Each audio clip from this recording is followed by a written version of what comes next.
नमस्कार, टपरी वार्ता देख रहे हैं आप और मैं हूं साहिल राय। राज्य सरकारों को ओबीसी आरक्षण के लिए जातियों की सूची तैयार करने का अधिकार देने वाले बिल पर लोकसभा ने मुहर लगा दी है। लोकसभा ने इस विधेयक को 386 मतों से पारित किया है। संविधान के 127वें संशोधन के लिए लाए गए विधेयक के तहत राज्यों को अपने मुताबिक ओबीसी आरक्षण के लिए सूची तैयार करने की ताकत मिलेगी। इस दौरान एआईएमआईएम के प्रमुख असदुद्दीन ओवैसी ने सरकार पर जमकर निशाना साधा। उन्होंने आरोप लगाया कि ओबीसी आरक्षण बिल को मोदी सरकार शाहबानों की तर्ज पर लाई है। मुसलमानों को आरक्षण नहीं, सिर्फ खजूर मिलेगा। चर्चा के दौरान उन्होंने पूछा कि ओबीसी का उपवर्गीकरण किस प्रकार से किया जाएगा। ओवैसी ने आरक्षण की 50% की सीमा को हटाने की सरकार से मांग की। ओवैसी के अलावा विपक्ष के तमाम नेताओं ने इस दौरान चर्चा में हिस्सा लिया। सभी ने बिल को समर्थन देने के साथ सरकार पर निशाना साधा। ओवैसी ने कहा कि भाजपा सरकार ओबीसी समाज के हित में नहीं बल्कि सिर्फ उनके वोट के लिए है। आज ही के दिन 1950 में मुसलमान और ईसाई दलितों को एससी की लिस्ट से महरूम कर दिया गया था।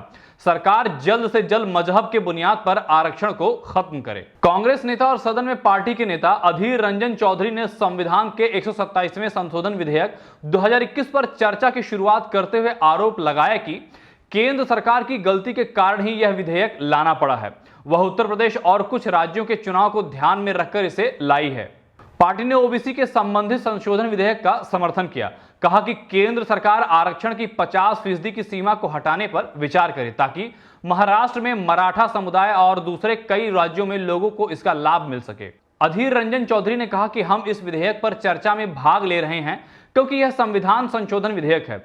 इसमें 2/3 बहुमत के समर्थन की जरूरत है। हम एक जिम्मेदार दल हैं, इसलिए हम इसमें भाग ले रहे हैं। समाजवादी पार्टी के अध्यक्ष अखिलेश यादव ने भारतीय जनता पार्टी पर ओबीसी वर्गों को गुमराह करने का आरोप लगाते हुए कहा कि आरक्षण की 50% की सीमा को बढ़ाया जाए व जातिगत जनगणना के आंकड़ों को जारी किया जाए। अखिलेश यादव ने कहा कि अगर उत्तर प्रदेश में उनकी सरकार बनती है तो वह जातिगत जनगणना कराएंगे।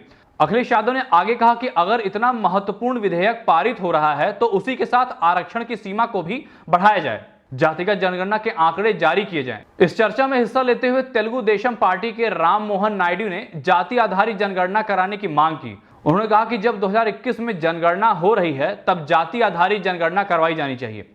ऐसा होने पर ही कल्याण योजनाओं से संबंधित बेहतर नीति और योजनाएं बनाई जा सकेंगी। तृणमूल कांग्रेस के सुदीप बंदोपाध्याय ने कहा कि इस विधेयक के उद्देश्यों में कहा गया है कि इसे देश के संघीय ढांचे को मजबूत बनाने के उद्देश्य से लाया गया है, लेकिन मैं कहना चाहूंगा कि आज देश में संघीय ढांचा पूरी तरह से खतरे में है। उन्होंने आगे कहा कि संघीय ढांचे को मजबूत बनाने की जरूरत है। इसके लिए असहमति की आवाज को नहीं दबाया जाना चाहिए। राज्यों के अधिकारों की सुरक्षा की जानी चाहिए। आपको ये जानकारी कैसी लगी हमें कमेंट में लिखकर बताएं।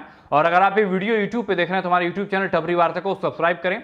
अगर फेसबुक पे देख रहे हैं तो हमारे फेसबुक पेज को लाइक करें और इस जानकारी को अधिक से अधिक लोगों तक पहुंचाने के लिए हमारी वीडियो को शेयर करें। धन्यवाद।